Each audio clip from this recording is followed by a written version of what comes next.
first question is, what is your role in supporting us as students? And for the soccer team or in general for the whole college? For the soccer team. Okay, I think as a faculty representative to any sports team, it's a negotiation as far as exactly what does happen. But I think for me, what I would like it to be is that whenever somebody that is part of the soccer team or considering being part of the soccer team needs some extra support that maybe they don't feel like they could go to their academic advisor, like say if you're having trouble with your academic advisor, that it's just somebody else who understands what you're asked to do as an athlete, all of the challenges of overlaying different responsibilities and still succeeding in all of them. I also think that when I'm at like a faculty meeting and they're talking about things like, we don't have enough courses at 3 p.m., I say things like, well, a lot of our athletes can't take courses at 3 p.m. So in some ways, me learning from you to help the faculty understand.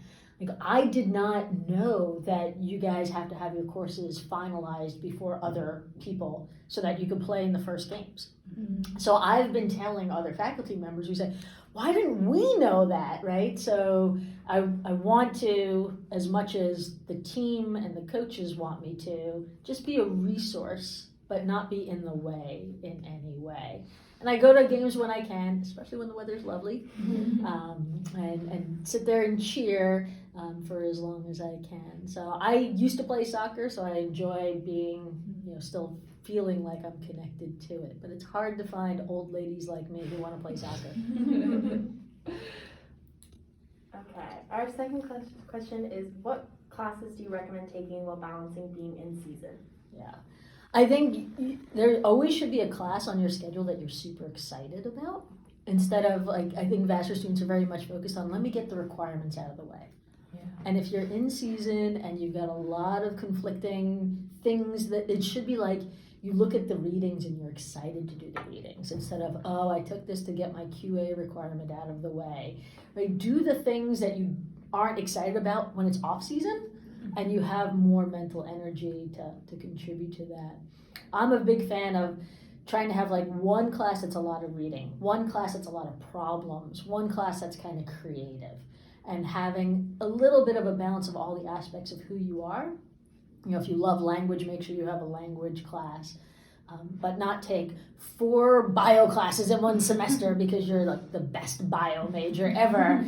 And then that bio part of you gets fostered, but maybe the dance part of you or the art part of you kind of withers away. So I think while you're in season, think about all the aspects of who you are and take a class that celebrates each aspect of that. Okay, our last question is, what do you like to do in your free time?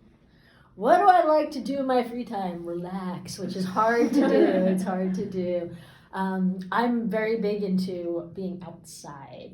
So my sport of choice, given my age and my level of friends in the areas, I do long distance cycling. So I will go on 45-mile, 100-mile bike rides by myself, fully supported, carrying all of my own food and water. And I love to go when it's 90 degrees out and just on the roads, not the highways that you're not allowed on. So I go and I explore. Wow. I'm also a photographer, so I spent money for the brand new iPhone so that when I'm out and about, I will stop because there's a cool looking cow. And I will be in all of my superhero spandex with all of my food strapped to me, and I will be taking pictures of a cow, right? So I want to be outside. I want to be engaging with the world. And I love the landscape of the Hudson Valley and just being out there and being part of it. In the off season for me for cycling, because I hate the cold weather, and when you're going on your bike, you get a breeze, so it gets cold earlier. I run, so I try to do a half marathon every spring, and then do a 100-mile bike ride every fall. So I try to focus on this kind of being physical and in the landscape, and away from everything else.